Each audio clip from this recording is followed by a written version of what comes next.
美国要甲日本扣的关税降低到15%，咱的行政院长杜永泰表示，台美当咧谈判争取更较好的税率。不过，美国总统川普也讲，若准无同意开放市场，可能会扣更较悬的关税，引起外界伫咧烦恼讲，咱台湾将有可能会开放美国牛的北莱亚等等呢，当作是谈判条件。 我们正在努力进行当中。台美这礼拜开始第4轮的对顶关税实体协商，杜永泰强调拍拼谈判，因为美国对日本的关税是降到15%，和台美关税的进度更加受到注意。尤其川普进前点名讲，计划对进口药品征收200%的关税，和外界烦恼讲会冲击到台湾的药品供应链。你消费品的话，你可以少用或是不用嘛。可是药品基本上，如果你生病，你就非用不可，涨的价格一定会回到美国的消费市场嘛，那个药品市场去。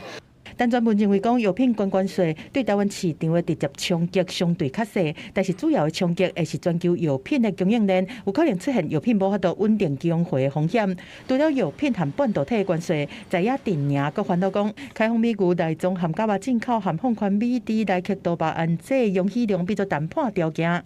开放了这些内脏，开放了这些市场，我相信一定会对我们国人的健康，也国人的这个整个的反应一定会非常的激烈。行政院强调讲，会秉持深化台美经贸、互利互补和维护国家利益、守护产业利益、守护国民健康、确保粮食安全这目标，持续和美国来谈判。学者分析，日本会当讲到比印尼19%更较好的税率15%，除了开放市场上大的主因，就是投资5500亿美金，但是台湾宣示的4大底线，恐惊是会增加谈判的难度。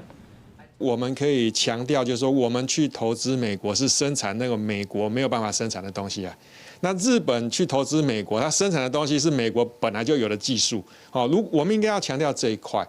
顾大生表示讲，若台湾在汽车关税顶悬让步，会损害产业的利益。促销美猪、美牛产地标示放宽限制，会引起民众对健康的疑虑。另外，开放美国米的进口，有可能冲击到国内的粮食安全。政府的谈判除了让美方认知到台湾有帮助美国再工业化的能力，加上提悬各项预算，加码能源采购，也是对美投资，才有机会去争取到比日本、韩国更较有优势的税率。记者综合报道。